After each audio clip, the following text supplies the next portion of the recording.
Hello, everybody. Welcome back to this would be our third Waltons review.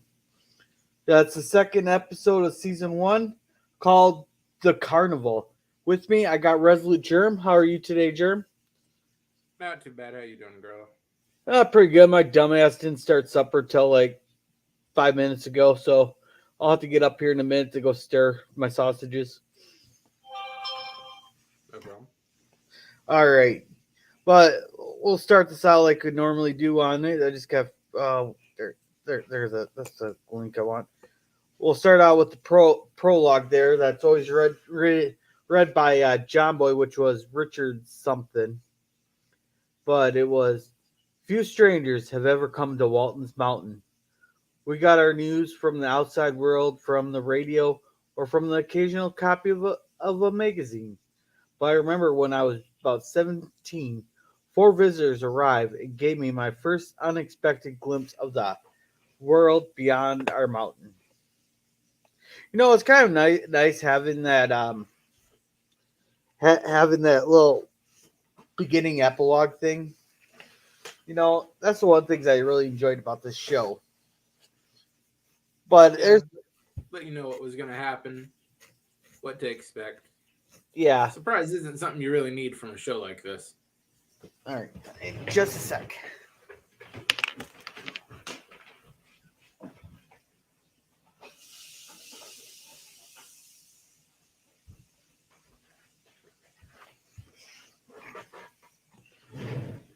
All right. Okay. With the one thing there's two things I took out of this episode though. One is this is what family is supposed to mean, and also your generosity and kindness will pay off for you in the end. That's the Those are two good lessons. lessons to learn from this. Yeah, because let's see, I don't have my normal skip button, so I don't want to actually play it. Oh, so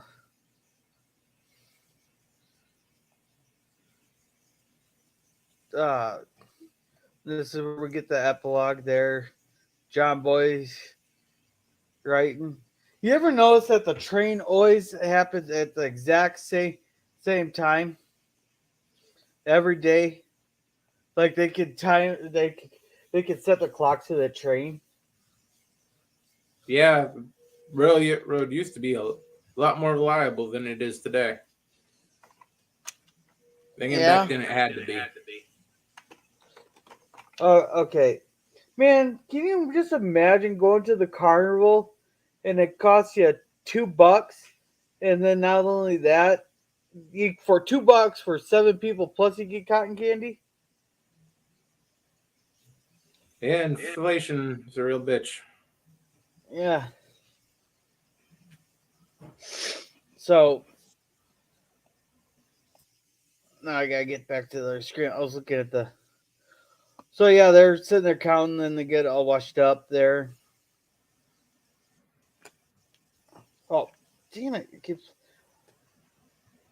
No, that's the one thing though. Never put your glasses where you could accidentally knock them off. They're sitting there arguing. They're trying to figure out how they're gonna pay for Grandma's glasses. I don't even think. Do they even make glass ones anymore? Uh, those real cheap ones you see in the drugstore, I believe, are glass. Prescription ones are generally plastic, a form of Yeah. plastic. Yeah, mine are plastic. But also, I kind of require plastic there just because the nature of my work and all that. And plus, Yeah. I'm not that careful. Uh, the plastic slash resin, whatever they use for the lenses nowadays, is a lot more malleable and easier to make than the glass ones. Yeah, and this. Oh yeah, Okay, so our next scene here is they're all crammed in the bathroom together there. I can't. I had to share the bathroom with 5 different people here at the house. Can you imagine all seven of them just crammed in the bathroom, all trying to get ready for their day like that? Hey, somewhat amazing they have running water. Yeah, but this is where John Boy actually shows his leadership. There he goes, hey, I'm not going. My money's going to get Grandma new glasses. Then Jason piped up. Then their us started like, okay, pipe up, pipe up. Then they had to convince Elizabeth there who's hiding over on the toilet for some reason. You know, and that's awfully nice of the kids, giving up their one chance to see a carnival so that their grandma can get new glasses. I doubt John Boy would have taken no for an answer. He might have done something to go get some more money in that.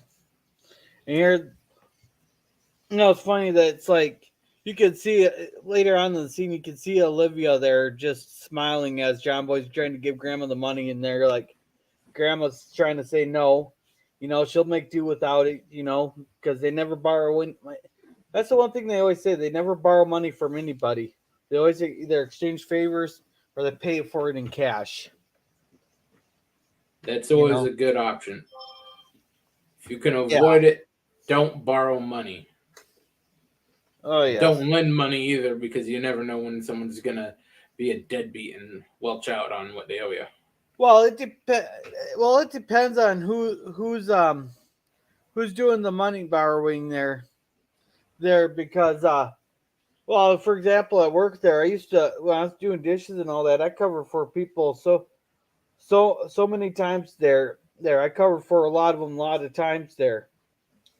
But that Covering also is one thing, but no, cash is cash. yeah, no, but I stopped doing that. Like I'm doing this as a metaphor for like for borrowing money. I covered for people so many times at work. But once then when my aunt passed away and I couldn't get anybody to work, I asked over 30 people if they could cover dishes for me for like one night or 2 nights, so I could travel to go to my aunt's funeral. Every single one of them said no. Finally, I ended up breaking down and asking the boss if he could cover for me dishes. I told him I asked like 30 different people. All of them said no, and he said, "You go. We'll make sure dishes are covered." They somehow I think he made the waitresses and the cooks all chip in, and if they had a spare moment, go do some dishes type deal. But the next time there, I left a note there. They're saying one day I covered for all of you. I put the whole list of names there, and I started to even put down approximately how many times each one knows me. And tell some of these favorite. And one night I fucking needed you guys. We needed you got guys there. You didn't help me, so tell some of these favors are repaid. I ain't working for you guys anymore. And oh my god, did that change? That changed people's mind in a fast hurry. So you, some people, you can loan money to them until they screw you over. Then all of a sudden their attitude might change. Yep. But anyhow, all right, back to. So yeah, he's convincing them to take the money.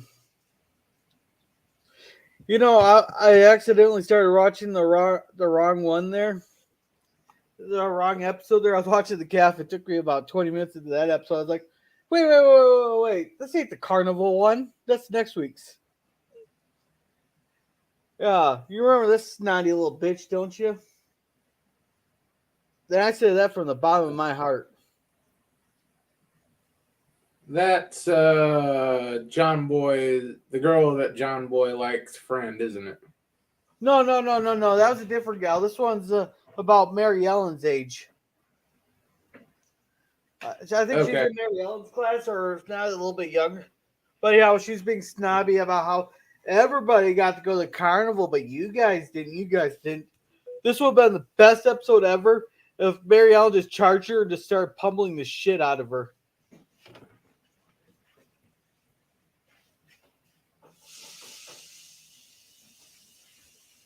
That No, would have been the best that seems episode sort of ever. normal. What? That snotty attitude. That's typical for a girl that age, and Our Papa I'm probably told they has grow some out money. of. I'm told they grow out of it at some point. I just haven't seen that yet. Yeah. Well, I'm pretty sure her Papa has some money. So they're getting the money order, sending off the glasses. I'm actually surprised how much restraint Mary Ellen showed. It almost seemed out of character. There, John Boy just fixed the thing. I believe this is when the sheriff comes to let him know that the guy who was running the thing took off with all the money. The other one's packed up, but they left 4 people behind. So she has John Boy tell him to keep an extra eye on the kids. Because it's so funny how much against smoking and drinking that Olivia is. That's all she knew about these people was that they smoked and they probably drink. That's quite a lot if you happen to be. I don't believe she's Baptist, but she might be. Called. No, I think they are Baptist. I don't know, Baptists are usually a little more open about that sort of stuff. It's the Episcopalians that are uptight. No, they're not. But we gotta also remember this was 90 years ago. Yeah. So John Boy's reading to him. I think this is where they find the monk. No, he's telling him good night. He's listening to the train, I believe. Oh, this is where they find the monk. They find the monkey there. And they're making noise. With their paper thin walls, I'm surprised the parents didn't hear the kids banging around up there, trying to get that window open.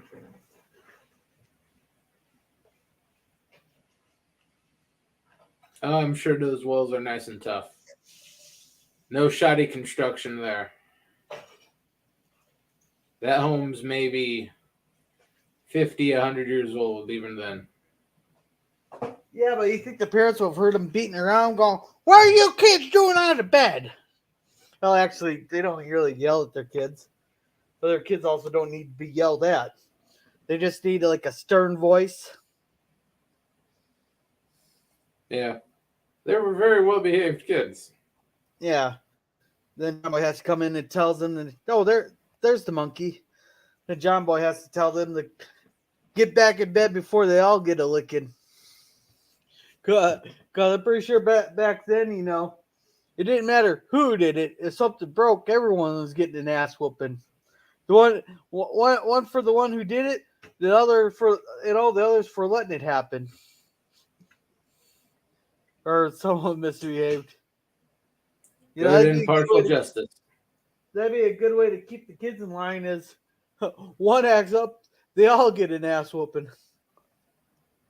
That is typical of the way that you raise multiple children. Yeah, I know the little one did it, but you're the big one and you're supposed to control him, and so you're getting the ass whooping too. Or you get the ass whooping and they expect you to whoop the younger one for you getting the ass whooping.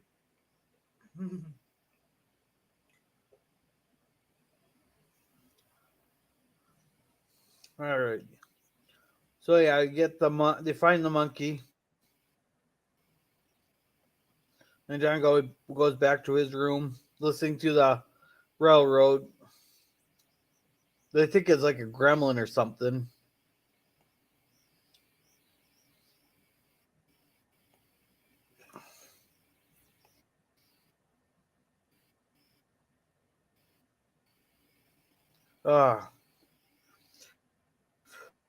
Come on, should be. Oh, here they're talking. John Boy was reading that magazine there, and they read some story, and Olivia thought it was some filth, and here the guy started talking about all these different things there had to do with the magazine. Just look at the look on what's her face in the back, Grandma, whatever her name was. Yeah, You can call her just Grandma. grandma. She's just getting the pissed off look like, yeah, just keep on talking, old man. Just keep on talking.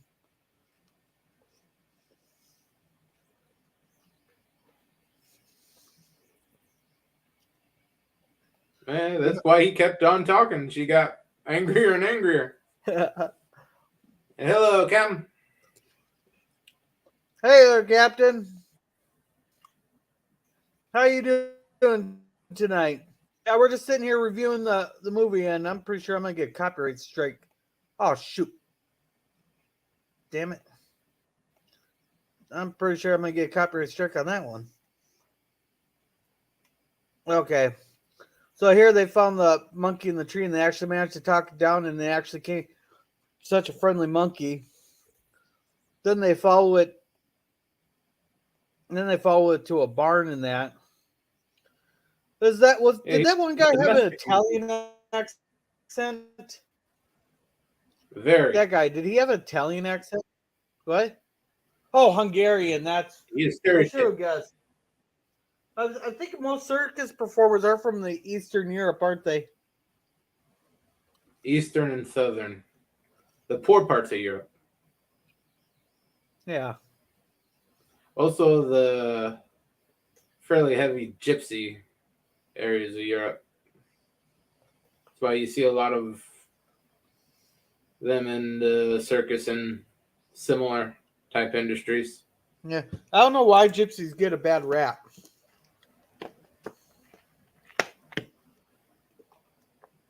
In this country,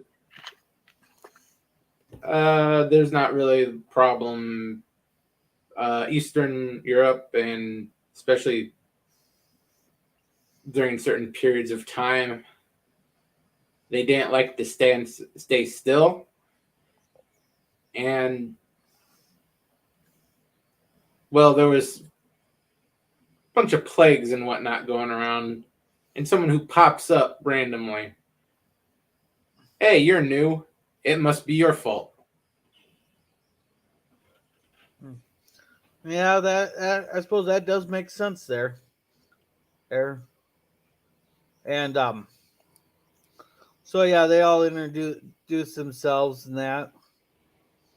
And that's when Olivia gets mad there because she goes, "They're probably smoking and drinking." And she's going mad. She's demanding that they all stay away from that barn. They all stay away from.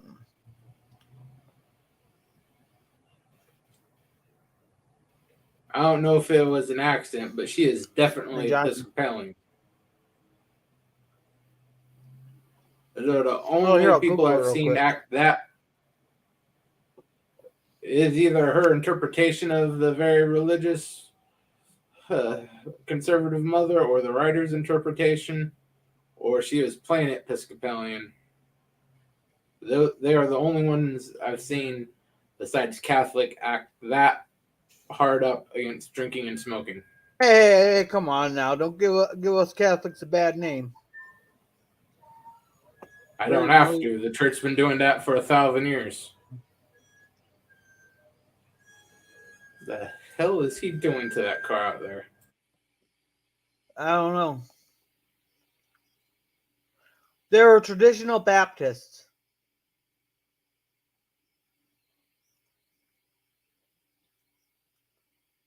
The family is a traditional Baptist.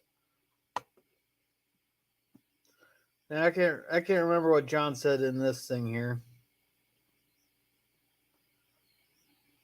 Oh yeah, they started coming there, and they get all told all the kids to go upstairs. I guess John Boy's not no longer considered a kid. But the one thing there is no, the one thing is this is how you show a strong female character there.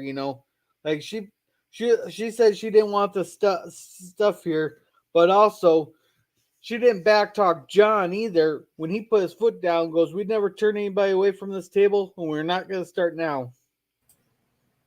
You know? Yeah.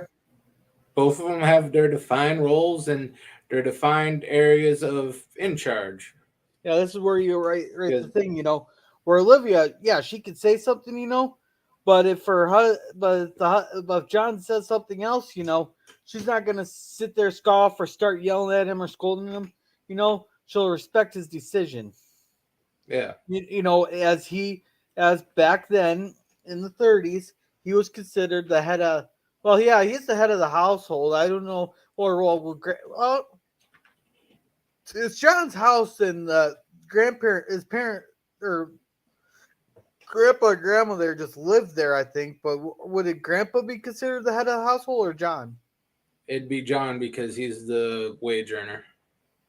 He's the wage earner. Okay. Yeah.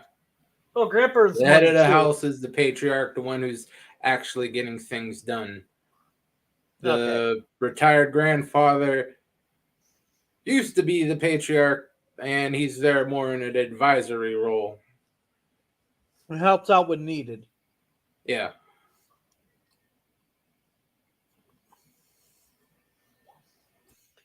Because he does a lot of work in the sawmill, and he does a lot of things around there, even for his older age. But anyhow, now they're talking stories, telling the stories, all the places they've been, all the places they're gonna go. Hopefully, I can get it off on the one thing where she gets the look on Olivia's face when she lights up a cigarette. She lights a cigarette at the table, like Olivia's like, "I was right," which I didn't think smoking cigarettes back then was looked down upon as it is today. Because like In the everybody city, smoked. no. In the What? country, it was as decadent as boozing. Well, unless it was mostly the males that smoked pipes and then the cigarettes were mostly for the females, and that's what was looked down upon. As I said, it was greatly regional. As rural as they are, any type of tobacco would have been considered as sinful as alcohol. Well, I thought John smoked a pipe. I don't remember him smoking at all. I know Grandpa has a pipe, but they don't smoke cigarettes. I think she views cigarettes as different than pipe smoking. There might be. And there is a difference between pipe tobacco and cigarette tobacco. Or at least there is nowadays. Then she just pretty much puts it nowadays. out.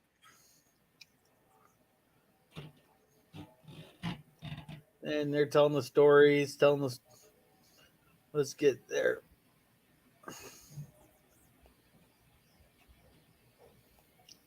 John Boy's laying in bed, he's thinking about all the things he heard there. Olivia's worried that John Boy's going to leave him. Is leaving the house soon. I wonder if a lot of parents are like that when their oldest one leaves the house. They get all emotional like that. A lot of them, yeah. Especially the mother. Yeah. Like, for example, when you left the house, your mother probably a little weepy-eyed. Your father No, they're like probably measuring your bedroom to see if you can get a pool table in there. no, they're like, bye, have a wonderful time. I think they're itching to get us kids out of the house. Of course, I wasn't the first one out of the house. I was the last. Oh, yeah, the last hits. Get the hell out of here. Yeah. The others are gone. I'm just waiting on you. Leave before the others come back. Yeah. The first one, they have a lot of them they have trouble with. Yeah. Okay, now they find this little musical thing. He has all the horns and stuff on it. I like this. Goes. You could tell John was in trouble when she got because she caught Jason trying to juggle her plates and break it. That's where I found that this episode unreal, where she just scolded at him to pick up the pieces and then get up to his room.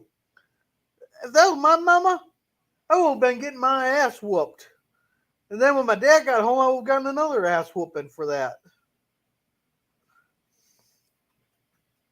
I don't know about you. Yeah, she's the boy ain't the one in trouble. It's the father she's gonna take it out on.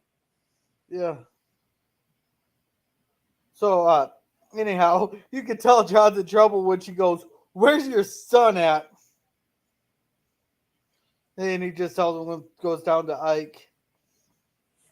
Ike's place there. Then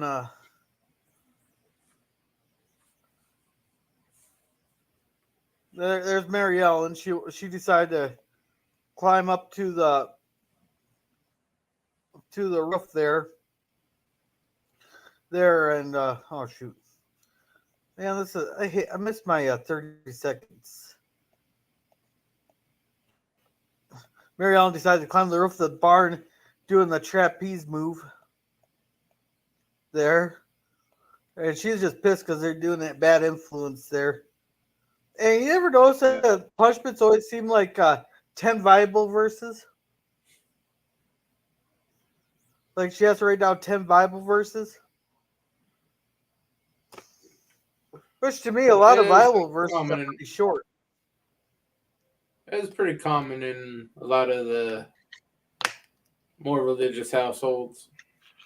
Yeah, but 10 verses, that's not very much. It's like, what, 10 minutes of reading? Well, considering the average literacy rate, that may take them all day. Yeah, not Mary Ellen. They're pretty literate. Because, heck, John Boy's a writer. Yeah, but John Boy's the smart one. Yeah. Okay. Oh, this is where they go and talk Sam into letting them get the gypsies hopped on board there to Chicago on the train. They managed to strong arm him. Well, I guess I wouldn't say strong arm, but they manipulated him into it all right. I guess that's the one nice thing about small towns, you could do that. You know everybody. Yeah. You remember what this scene was? They leaned on a little bit. Yeah. Strong arm, that's a little bit later. What they did to the other guy. Yeah. Okay, then I can't remember this scene. I think he was telling John Boy about traveling the world, didn't he? Yeah, he is telling him about what it was like and going over how he always felt restless just staying there in town and like how he felt life was going to just suddenly pass him by. And then he was telling him not to be in a whole big rush about it. Yeah. Oh, shoot. It's still playing. Damn it. I hate this player. I'll pick a different one next week. I'm so getting copyright striked on this. I'll win it, though. So, yeah, you don't got any audio. Yeah, but it's showing the scenes there. Then I can't quite remember this scene. Oh, this is when they get the letter telling them to meet them in the barn at 7:15. Yeah. Hey there, Cody Guy. Yeah, so welcome to the show. Yeah. And welcome, Cody. How's it going? There. Then so it's kind of funny. They all dressed up in their Sunday finest to go to this carnival thing. They're all in their Sunday best. And I think it's a big deal for them. What? It's a big deal for them. They're getting their own private circus. Yeah, that's something for Mary Ellen to brag about for that other gal there. So then they go there, and Grandma there, she was very impressed by the chivalry that guy did show. He showed a lot of chivalry I'm guessing he did it purposely for the oldest female member of the family. I guess I Yes. think that's the way those things would go. Yeah. And I know Mike said he was trying to get on, but I guess I don't see him there. So then they put on the show there the do the tightrope, all the bells and whistles on that thing. They're all cheaply entertained by that. And this seemed like it going on forever. Yeah, this episode did drag a bit. Well, not it didn't. No, the only thing that kind of dragged was the circus performers. Oh yeah, and then here they come in. They should have known the wife was close to being due, but anyhow, his baby's on the way. She's in the hospital. Okay, I'm out of here. And this guy takes over.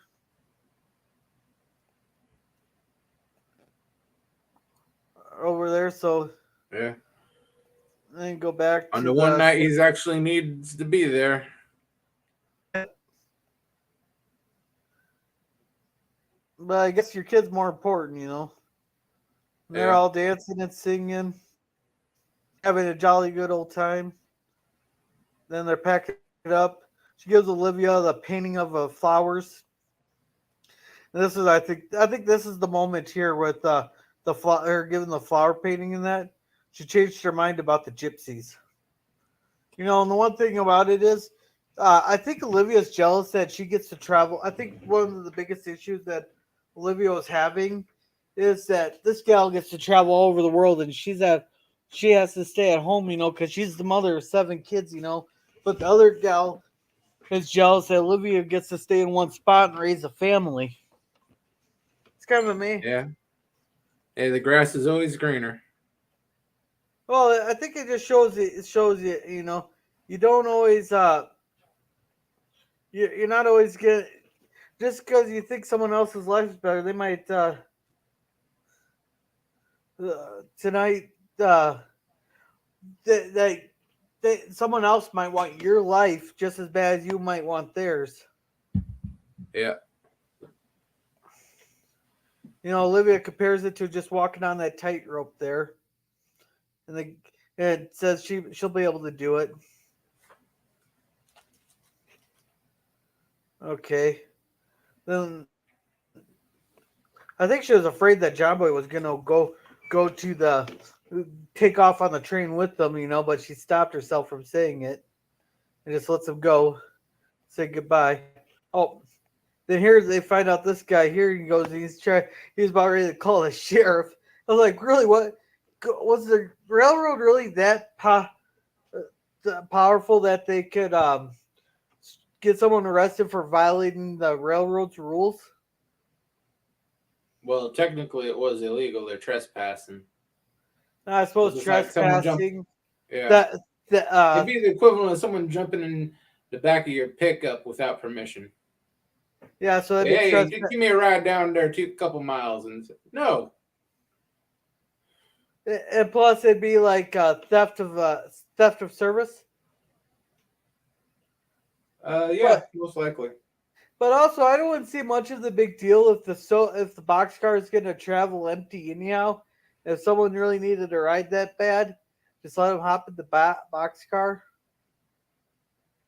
In reality, the railroads weren't all that hard up about it because a good chunk of those guys trying to jump the rails ended up under the boxcar. Yeah, and is it really worth all the time and hassle to really get someone arrested for what, 3 days in jail? Something like that.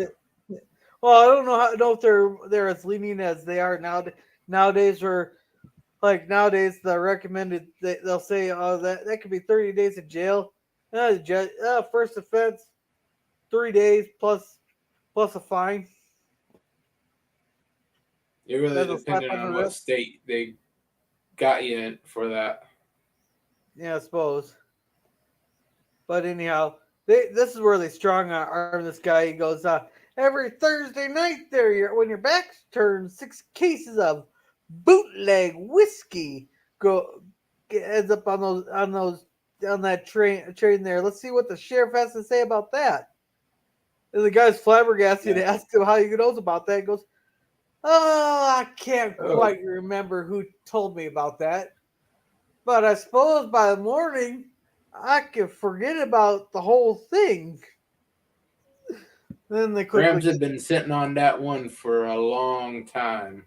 I wonder how much blackmail he has about people around the town to strong arm him like that. Just the ones he needs it on. I'm pretty sure the Baldwin ladies let it slip because I think they're the only ones that we actually know of that does whiskey. Or, the recipe. I bet you anything it was the Baldwin sisters told him. So, yeah. Oh, then the one guy gives John Boy the book Moby Dick. Dick there because he dropped it. He just told me he could have it. Alrighty. So, that's most of the episode there. Then they finish off with the wonderful epilogue there that said, and so when the carnival people left Walton's Mountain, the postcard we received from them said they arrived safely in Chicago and were working at the World's Fair. Some years later, when I left to go to college, the book which Tommy gave me was one of the possessions I took with me. Now, whenever I open it, I remember those four people who gave a 17-year-old boy his first glimpse into the outside world. So, all wrapped up in a nice little package, except for what the hell happened to the monkey? they took him with them. I didn't see the monkey on the train when they left. Oh, just because you didn't see him, maybe he was in a trunk or in a cage. In fact, I didn't see the monkey again, and the monkey went into the barn, and the monkey never came back. No, the monkey was in the barn during the performance. Up top, ripping or eating the banner that was up there. I missed that part then. It was a quick 1 second clip. He was eating the banner, so I'm guessing that when they're packing up, they quickly put the monkey in a cage, and they're carrying the cage with them. I hope so. That monkey is not fit for the life in the boondocks. Yeah, I'm pretty sure the monkey ended up on the train. If not, there's a little monkey running around Walton's Mountain. Well, until a cougar finds him. Yeah. Because that's not just a monkey. That's a city monkey. He couldn't forage for himself for anything. Well, that's because too many people kept. No, that's because people keep feeding him. I'm pretty sure you'd end up as someone's pet. If he's lucky, yeah. Because that monkey was raised on room service. You hear that? Kids, dinner. Well, it was the depression. Don't ask. And then that's how AIDS started. Well, actually, I'm pretty sure I think that's what they said. That's how AIDS started was Drew eating a monkey. Yeah, that's how they say a lot of stuff started. Yeah, they keep blaming my people for everything. Of course, I'm not going to go nearly as far as what Bird went. If you guys want to know what Bird said about it, look at last Monday's Bed Life. Man, I couldn't believe you went on that far of a tangent. Mama Bray didn't want to eat no more.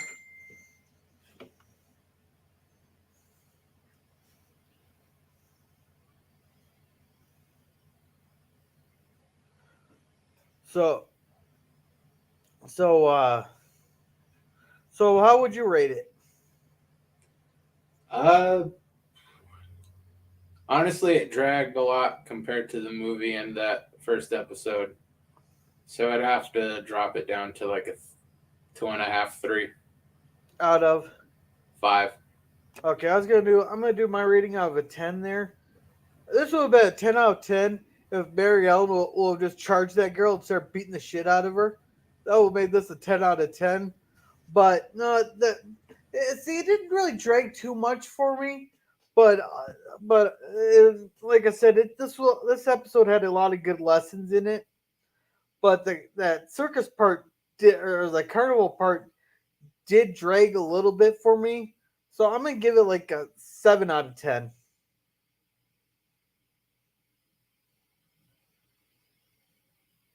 Which I think is pretty fair.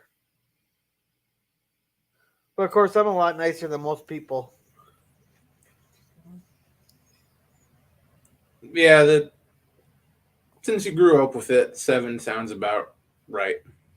Yeah. So I want to thank Captain Fandom Nerd and Cody the guy for coming there. I think Captain said his next stream's not going to be for a while there. I think he might do something around Christmas there. Um, let me let me check Cody guy's channel here see if he has something. Uh, so see if he has something. Oopsie. Well, he has no videos. 3 subscribers, but no videos. That's pretty darn good. There. Yeah. You wanna pimp yourself out? Yeah, this Saturday morning cartoons, 8 a.m. Pacific time. Yeah, I won't be there. I might pop in and say hi, but I won't be able to sit there and actually watch. I'll be at our family get together. Yeah, that's no problem. That's the time of year.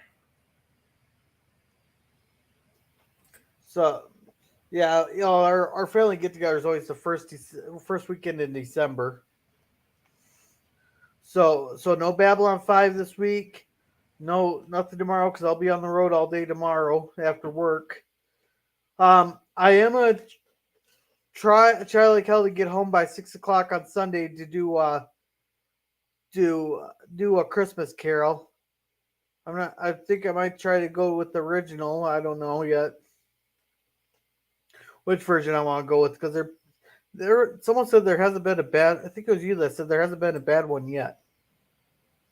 Not that I could remember. Okay. Then Monday The worst one I can remember is the animated one that had Jim Carrey voicing Scrooge, and that was still okayish.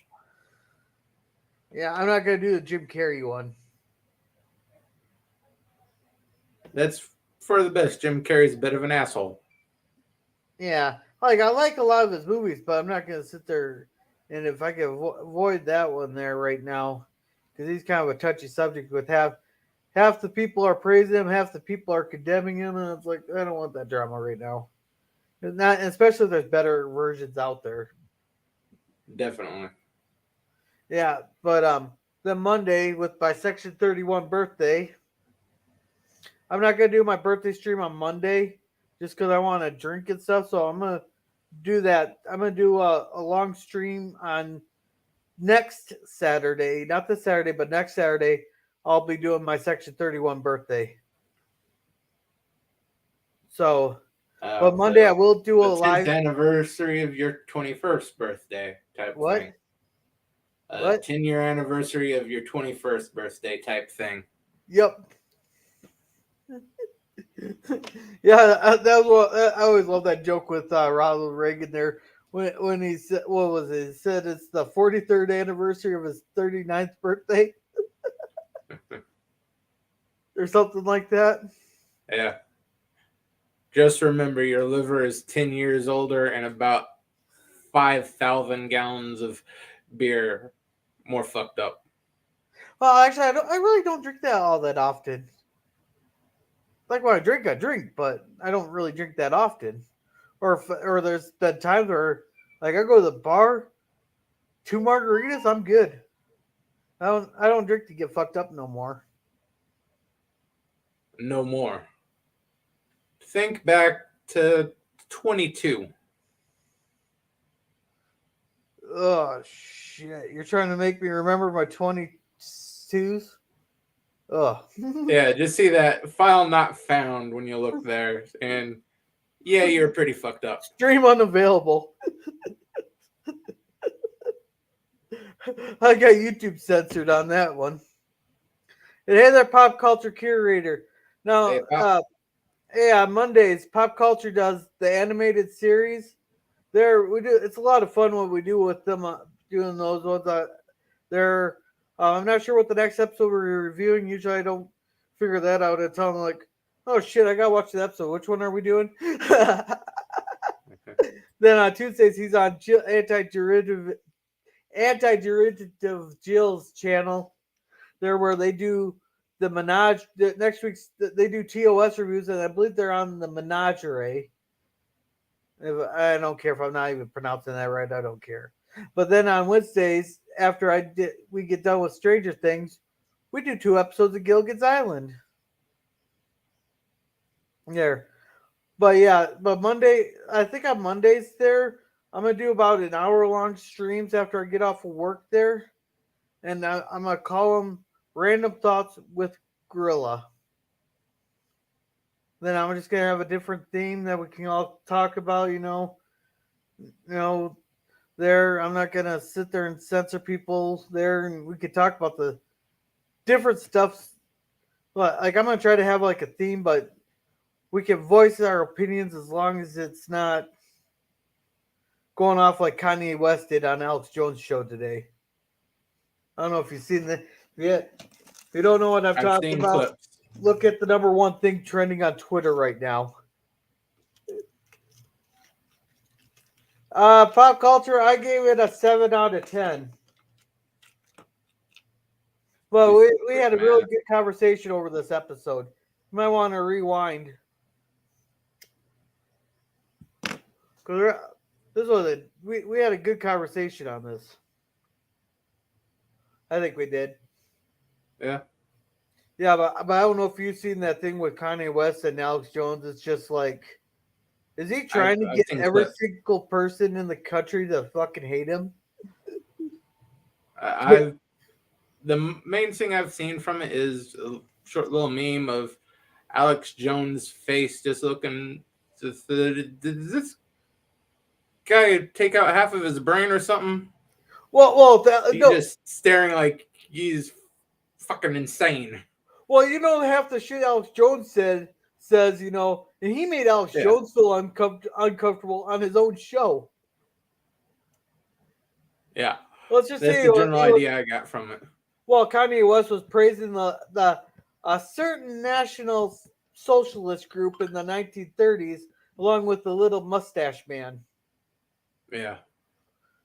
He was sitting there praising them, and you fucked up if you can make Alex Jones uncomfortable with half the shit he said over the years. But anyhow, let's not go down that rabbit hole. Thinking that did he have a stroke or something? And I agree with you, pop culture, on that. There's no defending this guy. We'll throw him under the bus. So, all right, with that, I'm gonna end it. It was a good review, and I think next week it's the calf, if I remember right. That's the next episode in line. Right, yeah. Yeah. So next week we get the calf, and the 20 minutes of the episode I watched there, it seemed like a pretty damn good episode there because I was watching the wrong episode today until I realized it. I realized there's no carnival coming.